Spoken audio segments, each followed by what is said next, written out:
그저께 김유나 전도사님이랑 금요일 저녁에 요한복음이라는 뮤지컬을 봤어요. 제가 한 설교를 온라인으로 듣다가 그 교회에서 이 요한복음이라는 뮤지컬에 대해서 좀 소개를 해주는 그 광고를 듣고 제가 예매를 했었는데 하루 전날까지 그걸 까먹고 있다가 문자가 딱 오는 거예요. 그래서 이걸 내가 예매했었지 하고 다시 이제 가야 되겠다.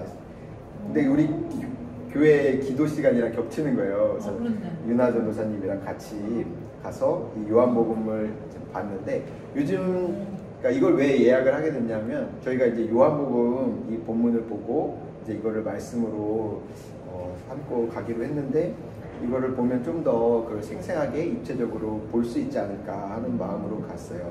근데 실은 초반부가 조금 집중이 되다가 이제 저희가 맨 앞줄에 가운데 진짜 배우랑 거의 이만큼 거리에 두고 돌지도 못하고 둘 다 너무 힘든 상황에서 일하고 오시고 저도 완전 바쁘게 일하고 왔는데 근데 하여튼 좀 훌륭했어요. 그러니까 뭐 완벽했다라기보다는 그냥 그 본문에 굉장히 충실한 그 스토리를 쫙 풀어나가는데 요한복음 한 권을 통독하고 온 그런 느낌이더라고요. 근데 제가 가장 인상 깊었던 장면이 뭐였냐면 이제 초반에 사람들이 이렇게 군중들이 예수님한테 따지는 장면이었어요. 근데 예수님께 뭐라고 사람들이 따졌냐면 자기들은 살아있다. 근데 왜 자기들 보고 생명의 떡을 먹으라 그러냐. 나는 살아있는데 난 잘 먹고 잘 사는데 왜 나더러 생명의 떡을 먹으라 그러냐. 왜 이 피를 마시라 그러느냐. 그러니까 사람들은 그 예수님을 거부하고 떠나버려요. 근데 사람들과 예수님 사이에 그 간격이 있는 거죠. 근데 그 간격이 어디에서 나타난 걸까요? 그리고 우리는 사람들과 예수님 어느 쪽에 속해 있는지 그것을 한번 말씀으로 전하도록 하겠습니다. 사도 요한은 요한복음 전체를 통해서 이야기하고자 하는 바가 있어요. 오늘 본문 빛이 어둠을 비추되 어둠이 깨닫지 못하더라. 이것이 이 요한복음 전체를 관통하는 하나의 스토리예요. 사람들은 만물을 지으신 이가 세상에 오셨건만 그를 알아보지 못했습니다. 그를 메시아라고 증언했던 세례 요한조차도 그 예수님이 진정 그분이신지 의심했을 정도니 이 어둠이 얼마나 짙고 어두웠는지 짐작할 수 있을 겁니다. 세상이 정말 그 어둠에 물려서 정말 모든 것이 흑암 가운데 빛을 찾아볼 수 없었던 것이죠. 또 빛이 왔어도 그 빛을 빛으로 볼 수 있는 눈이 없었던 거예요. 세상에 오신 주님을 깨닫지 못했던 것은 비단 그 시대 그 사람들 뿐이었을까요? 우리 2000년 역사 가운데 과연 예수님을 알고서 죽은 사람이 많을까요? 아니면 모르고 죽은 사람이 많을까요? 모르고 죽은 사람이 훨씬 많죠. 그러니까 지금 현재 우리는 가장 기독교를 접하기 쉽고 정말 복음을 받아들이기 쉬운 세상에 살고 있지만 우리나라만 보더라도 전체 종교 인구의 17%만, 그러니까 전체 인구의 17%만이 기독교 신자예요. 2014년도에는 21%까지 올라갔다가 그 사이에 4%나 감소를 한 거예요. 그건 뭐 불교도 마찬가지고 전체적인 무신론 비중이 60%를 넘어서기 시작했어요. 우리가 또한 살펴봐야 될 것은 그 17%의 기독교 인구 가운데 기독교라고 하는 사람들이면 다 예수님을 제대로 알고 구주로 고백하고 있는가, 이것도 한번 따져볼 필요가 있어요. 그렇지 않죠. 빛이 어둠을 비추되 깨닫지 못하는 사람들이 너무나도 많습니다. 예수님의 의미가 무엇인지, 그 십자가가 의미하는 것이 무엇인지, 그의 말씀의 뜻이 무엇인지 들어는 들어도 깨닫지 못하는 사람이 많이 살아가고 있어요. 심지어 우리들 안에서 말이죠. 예수님은 니고데모와의 대화를 통해서 우리의 영적인 무지가 얼마나 심각한지 깨닫게 하시죠. 그는 성경을 가르치는 사람으로서 거듭남의 영적인 의미에 대해서 굉장히 무지했습니다. 조금 모르는 정도가 아니라 아예 모르고 있었죠. 전혀 개념조차 없는 것입니다. 예수님이 그렇다고 그를 무시하고 안 가르쳐 주신 게 아니에요. 그 밤에 끝을 잡으면서 예수님은 니고데모에게 하나하나 다 설명을 해주셨겠죠. 그런데 한번 상상을 해봐요. 니고데모가 그 말을 들었을 때 과연 그 예수님의 의미를 다 이해하고 돌아섰을까?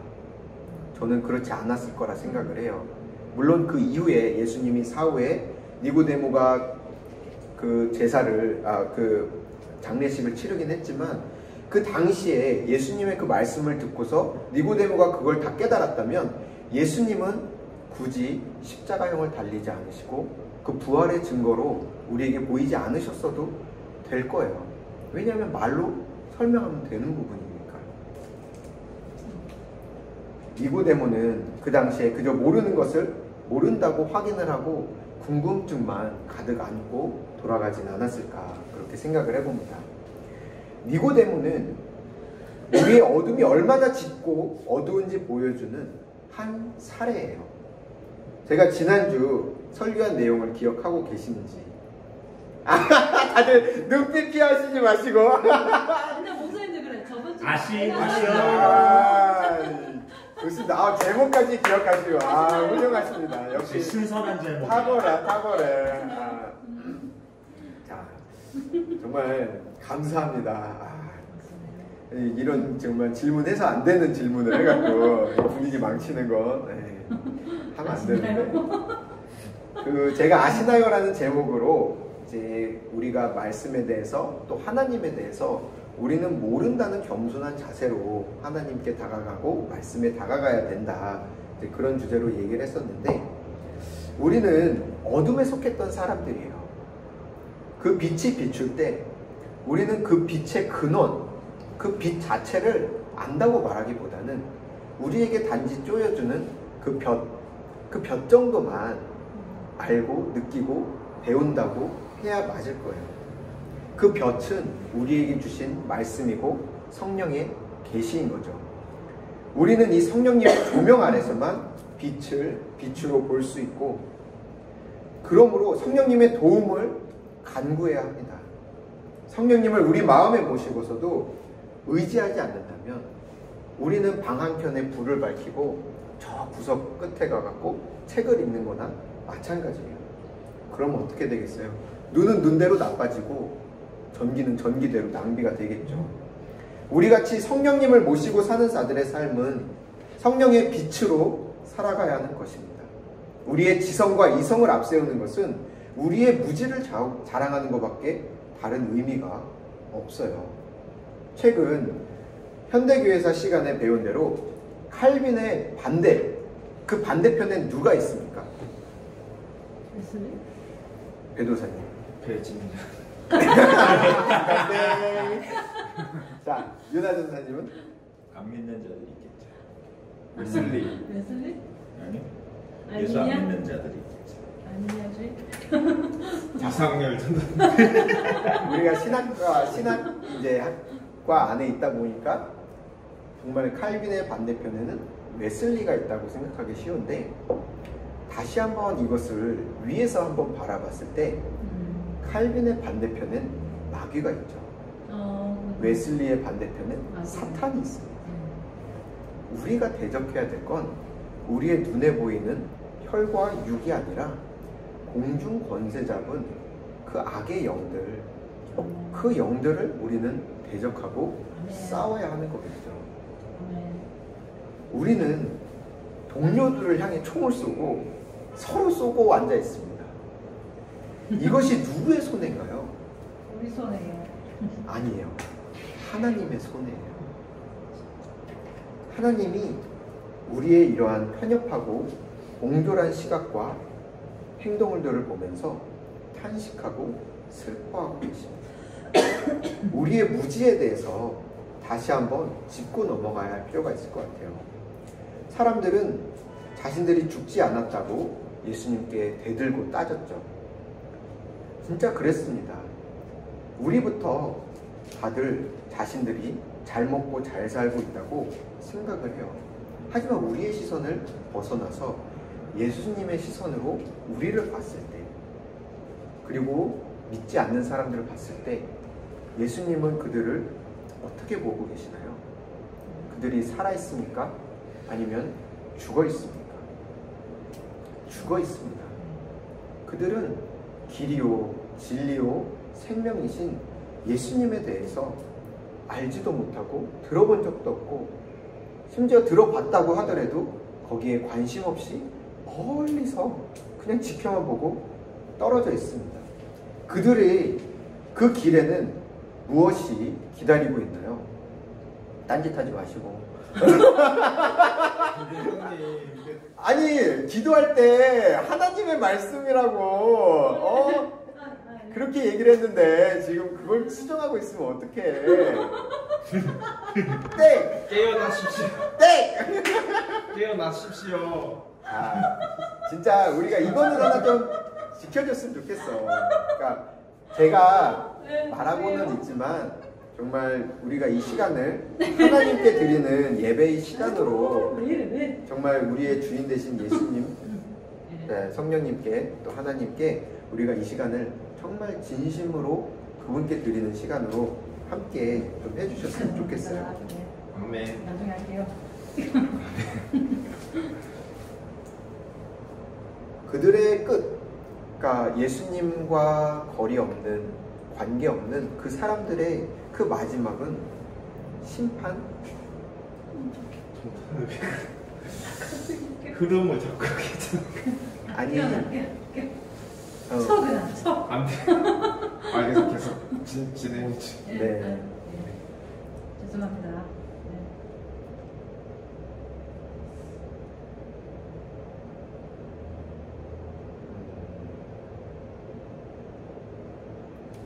네. 네.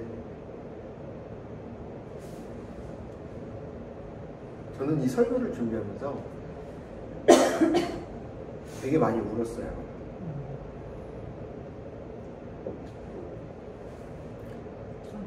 그 사람들의 끝이 심판과 죽음이라고.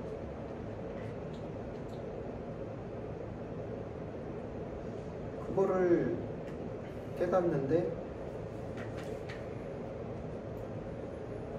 너무 마음이 아픈 거예요. 그 사람들은 우리 곁에 있지만 그 사람들은 죽어가고 있고 그 죽음을 살아내고 있어요. 그들에겐 빛이 없는 거예요.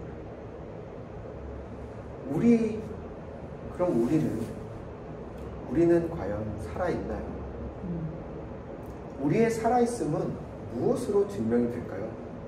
우리의 입술의 고백입니까? 우리가 예수를 구주로 시인만 한다면 과연 살아있는 걸까요? 여기 계신 분들은 다 성경과 신학에 빠삭한 분들이니까 답을 알고 계실 거예요. 하지만 이 구절을 받아들이는 그 차이는 있을 수 있지만 예수를 구주로 믿는다는 것은 구원받았음을 뜻하죠. 아무나 할 수 있는 고백은 아닙니다. 그러나 그 삶이 그의 신앙을 뒷받침해주고 증거해주지 않는다면 그 믿음은 어떻게 판단할 수 있을까요? 그것이 과연 믿는다고 할 수 있을까요? 우리는 거기에 대한 판단을 하나님께 맡겨야 되겠죠. 그러나 그러한 가증스러운 삶이 하나님을 기쁘게 해드릴 수 없다는 것은 자명한 사실이고 거부할 수 없는, 부인할 수 없는 팩트인 겁니다. 자식 중에 부모가 지시하는 그 장자 비유 있잖아요. 누가 더 옳으나 네 하고 행동하지 않는 자가 옳으냐, 아니요 하고 행동하는 자가 옳으냐. 우리는 예수를 믿는다고 하지만 행동하지 않죠. 우리가 그렇게 살아가고 있지는 않나요? 우리는 예수님을 구주로 영접한 복된 믿음을 소유한 사람들입니다. 하지만 우리는 예수님에 대해서는 예스, 라고 말하고 그분의 십자가에 대해서는 no 라고 말하고 있지 않습니까? 우리의 신앙이 뭔가 균형이 안 맞은 채 비뚤거리고 있지는 않나요? 균형을 상실한 수레처럼 덜커덩거리면서 굴러가고 있지는 않습니까? 차라리 멈춰있는 수레는 위험하진 않아요. 하지만 덜커덩거리면서 돌아가는 수레는 많은 사람들을 다치게 합니다. 이리 치고 저리 치고. 그러면서도 이 수레는 빈 수레가 요란하다고 사람들 보고 너 왜 거기 서 있어? 너 거기 있으면 다치지. 네가 잘못한 거지. 우리 교회의 모습이 그렇지 않나요? 아주 뻔뻔하고 아주 해괴망측한 짓들을 세상을 향해서 하고 있습니다. 그렇다면 우리는 아닐까요? 다른 교회, 다른 사람에 대해서 이야기를 할 때 가장 조심해야 될 부분이 나는 그들과 다르다. 그 선을 긋는 내가 다른 사람들에서 말을 할 때 그 자체로 그 은밀한 감정이 그들을 판단하고 나를 그들과 구분짓는 우리가 경계해야 될 아주 은밀한 죄입니다. 그러나 저나 여러분이 정말 빛으로 깨달았다면 지금 이렇게 그냥 살고 있지는 않을 겁니다. 예수님의 제자들과 같이 그 목숨을 다하고 정말 그 뜻을 다하고 생명을 정말 주님께 드리는 그 심정으로 뛰쳐나갔겠죠. 우리의 관심은 어디에 쏠려 있습니까? 여러분의 삶의 주된 중심 주제는 무엇이에요? 오늘날 대부분의 사람들이 저를 포함해서 다 나에 관심이 쏠려 있습니다. 무엇을 먹을지, 무엇을 입을지, 무엇을 살지, 그런 밑단의 고민을 한다고 그렇게 얘기하고 싶진 않아요. 그렇게까지 비하하고 싶진 않습니다. 하지만 나의 삶의 방향은 무엇인가? 나는 어떻게 살아야 되는가? 나의 삶의 문제를 어떻게 해결해야 될 것인가? 그런 나의 고민은 일면 거룩하게 보이고 그럴듯해 보이지만 결국 그 중심에 무엇이 있습니까? 내가 있지 않습니까? 결국 나입니다. 여러분, 살기 힘드시죠? 네, 너무 힘들어요. 도와주세요. 한 번 줍쇼. 그 누구지? 그 대통령 후보가 그런 거 했는데 행복하십니까? 살림살이. 괜찮아. 괜찮아. 아니지. 그 무슨 노동당인가 그런 거였어. 아니 있었어 옛날에. 권영사? 아니 그좀 제야의 이름이 후보였어요. 뭐더라? 하여튼, 김대중? 아니에요. 아니에요. 이름 있는 사람이 아니었어요. 대통령 아니에요? 갑자기 기억이 안 나. 네, 일단 해주세요. 김종? 김종필? 허경영이요. 하경영. 살림살이 괜찮았으니까. 살기 힘드시죠? 퍼펙트 스톰이 오고 있대요. 지금 포켓 스톱. 저도 살기 힘들어요. 도와드릴 수가 없네요. 근데 눈을 들어서 한번 주위를 둘러보세요. 나로부터 벗어나서 시선을 나의 밖으로 던져보세요. 무엇이 보입니까?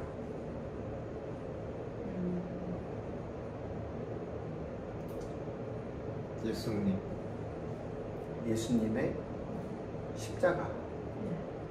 사람들의 그 어둠 속에 살고 있고 예수님을 알지 못하고 정말 죽어가는 그 수많은 사람들을 볼 수 있어요. 참된 빛을 잃고서 어둠 가운데 살아가고 있어요. 그 어둠이 전부인 줄 알고 있어요. 한 번도 빛을 본 적이 없기 때문에 그렇게 방황하는 것이 정상인 줄 알고 태어나서 이제껏 살아왔고 그냥 그렇게 죽는 것이 당연하다고 받아들이고 있는 사람들. 늘은 죽음 가운데 살고 있어요. 여러분 자신의 문제로 아프다면 그 상처가 아픈 것은 그 상처만 바라보기 때문이 아닌가 한번 살펴보시기 바랍니다.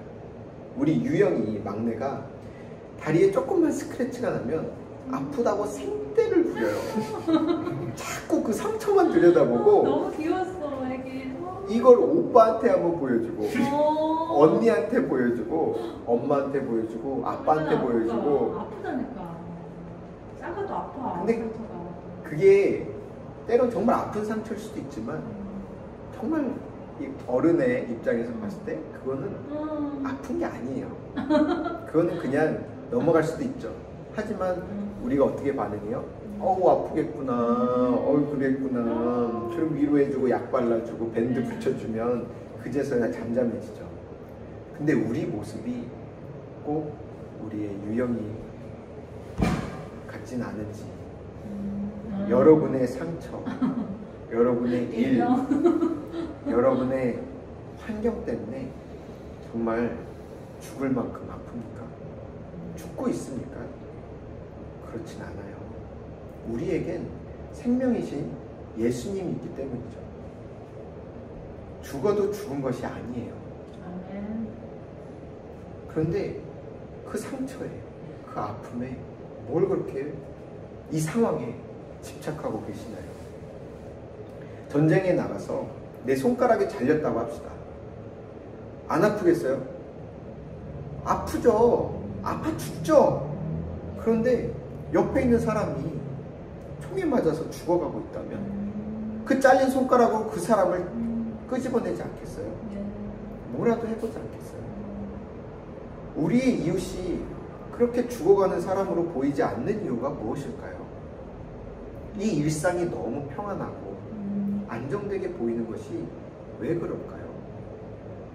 우리의 믿음의 눈이 감겨있지는 않나요? 우리의 영적인 감각이 둔해지고 나약해져 있지는 않나요?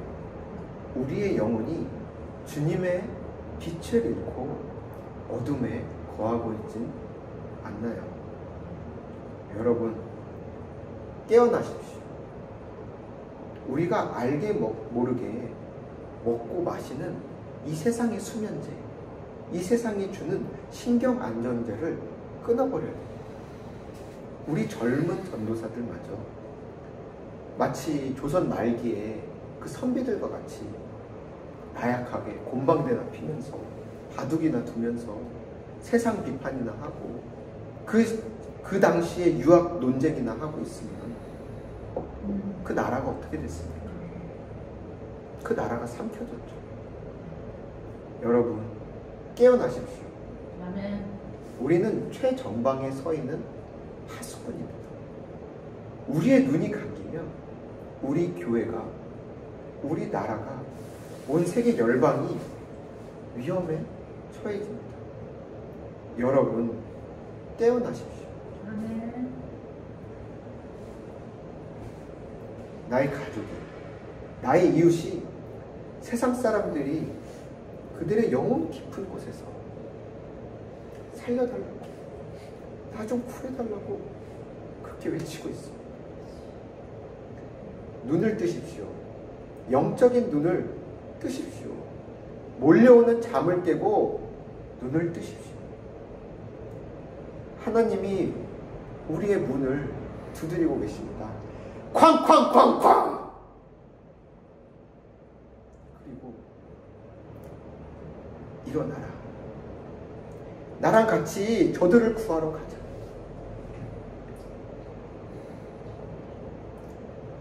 들리십니까? 그 절규가 여러분들의 귀에는 들리십니까? 온 집안이 불타고 있습니다. 온 식구가 가스에 질식돼서 누워있어요. 불길이 온 집을 뒤덮고 있습니다. 여러분, 깨어나야 합니다. 아멘. 깨어나십시오. 우리가 이대로 가다가 정말 다 죽습니다. 나 하나 살았다고 안도하며 행복해 하시겠습니까? 내 가족, 내 친구들, 내 이웃 다 죽게 내버려 두고 혼자 살았다고 천국까지 가서 기뻐하시겠습니까? 이렇게 앉아서 편안히 좋은 얘기 듣고 먹고 마시라고 예수님이 그 피를 흘리셨습니까? 우리에게 뭐라고 하셨나요? 너희는 너희 십자가를 지고 가라. 내 양을 먹이고 내 양을 쳐라. 세상이 너희를 미워할 것이다. 너희를 죽이려 들 것이다. 근데 예수님이 우리한테 사기를 치셨나? 왜 아무도 우리 죽이려 할 것 안 하죠? 왜 우리 미워하지 않지? 예수님이 거짓말을 한 건가요? 우리가 거짓된 삶을 살고 있는 건가요? 우리는 누울 자리만 보고 다리를 뻗고 있어요. 우리가 그러한 자세로 살아서야 되겠습니까? 작년 이맘때였어요. 연등이 켜진 걸 보니까 기억이 나더라고요. 석가탄신일에 제가 저희 가족들과 함께 올림픽공원에 가서 정말 그 널따란 잔디밭에 사람들이 돗자리를 피고 먹고 마시고 연을 날리고 공놀이를 하고 개를 산책시키는 그 모습을 보는데 너무 평안하고 아름답더라고요. 근데 제 마음에 하나님의 말씀이 솟구쳐 올라오는 거예요. 뭐라 그러시냐면 회개하라. 회개하라. 이 사람들이 이렇게 편하게 있다가 다 죽어간다. 회개를 선포하라는 주님의 마음이 가슴 터지게 착 올라왔어요. 그래서 그 올림픽 공원에서의 전도가 시작되었던 거죠. 그때는 뭘 어떻게 해야 될지 잘 몰랐어요. 근데 지금은 분명하게 무엇을 해야 될지 알겠는 겁니다. 순종. 다시 순종해야 되겠다. 우리 교회가 그곳에서 시작된 거 아니겠습니까? 우리 교회의 정신이 처음으로 돌아가야 할 것입니다. 저와 여러분을 만나게 해주시고 엮어주신 계기는 서로가 다 다를지라도 예수님, 하나님, 성령님은 우리에게 동일한 말씀을 해주고 계세요. 이 성경 66권이 무엇을 말하고 있습니까? 내가 너희를 내 독생자를 내어줄 만큼 이토록 사랑한다. 이 십자가가 증거하고 있지 않습니까? 그리고 우리더러 무엇을 하라고 하나요? 칼빈인지 웨슬리인지 따지고 묻고 그렇게 신학적인 논쟁하라고 합니까? 성경을 말씀을 파고서 낱낱이 쪼개라고 합니까? 본질이 아닌 부분에 시간을 낭비하지 맙시다. 사라져가는 죽어가는 영혼을 방치하고 소진할 만큼 우리에게 중요한 문제는 따로 없습니다. 우리의 익숙함과 나태함에 속지 말아야 할 것입니다. 신앙은 실전입니다. 그리고 이곳은 전쟁터입니다. 우크라이나만 전쟁을 겪고 있는 것이 아니죠. 바로 이곳이 전쟁터입니다. 우리의 작전은 하나님이 이미 다 짜놓으셨어요. 우리는 그냥 싸우면 됩니다. 우리 머리로 이렇게 싸워야 된다, 저렇게 싸워야 된다, 그렇게 앉아서 입씨름만 하지 맙시다. 우리에게 십자가란 핵폭탄, 하나님의 전략이 있습니다. 핵을 쏘기 위해서 파란 버튼을 누를지 빨간 버튼을 누를지 고민할 필요가 없어요. 그렇게 고민하는 이 시간, 우리가 그거를 눌러야 말지 말아야 할지 그렇게 망설이는 이 시간에 우리의 이웃들은, 우리가 구원해야 할 이 세상의 사람들은 그 생명을 잃고 그 시간을 잃고 그 어둠에 갇혀서 고통받고 괴로워하고 있습니다. 이제 이 전쟁을 치러야 됩니다. 우리가 이 전쟁을 미룬다면 우리에겐 승리는 없어요. 우리가 이 전쟁에 나가기만 하면 우리의 전쟁은 이미 이긴 전쟁입니다. 이 전쟁을 피하지 않는다면 이긴 전쟁입니다. 여러분, 깨어나십시오. 다 같이 기도하시겠습니다.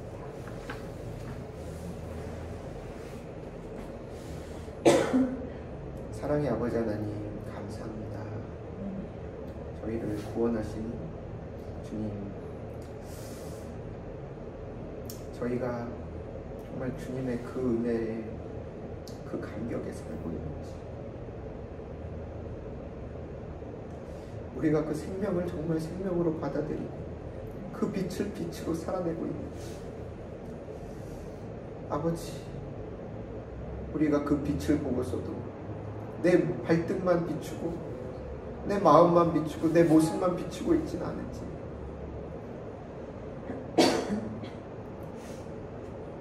이 세상 어둠으로 볼 수 있는 눈을 주시고, 우리의 이웃들이, 우리의 가족이,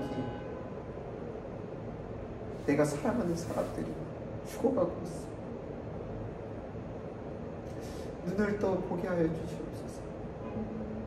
빛으로 오신 주님, 우리에게 그 빛을 주신 주님, 우리가 그 빛을 이 세상을 향하여 돌리게 하여 주시옵소서.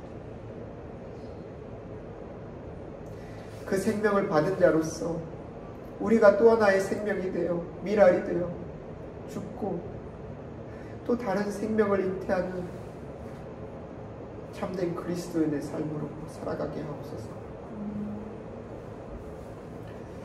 오늘 정말 빛이 있을 때 어둠이 그 빛을 깨닫지 못하는 그 요한 사도의 그 글귀가 오늘 이 시대에, 오늘 우리에게 주시는 하나님의 말씀이라는 것을 깨닫고, 주님, 우리의 모든 나태함과 연약함과 우리의 이 안주하고 있는 우리의 이 익숙함에 머무르고 있는 우리의 신앙을 깨워주시고 우리의 눈을 뜨게 하여 주시고 우리의 영을 밝혀주셔서 정말 이 세상에 주님의 그 영광이, 주님의 그 통치가, 주님의 그 빛이 임할 수 있도록 주님, 우리의 발걸음과 우리의 입술을 열어 아버지 하나님의 복음을 전하고 주님, 그들을 깨울 수 있는 주의 성령을 부어주시옵소서. 우리의 심령에 주님의 눈물을 흘려주시옵소서. 아버지가 바라보는 그 영혼 한 사람 한 사람을 마음에 품게 하여 주시옵소서. 아멘. 우리가 잘못했습니다. 아버지 하나님, 우리가 잘못했습니다. 주님의 말씀을 정말 생명을 다해, 목숨을 다해 붙들고 살아가는 저희들 다 되게 하여 주시옵소서. 이 모든 말씀 우리 주 예수 이름 받들어 간절히 기도드렸습니다. 아멘. 아멘.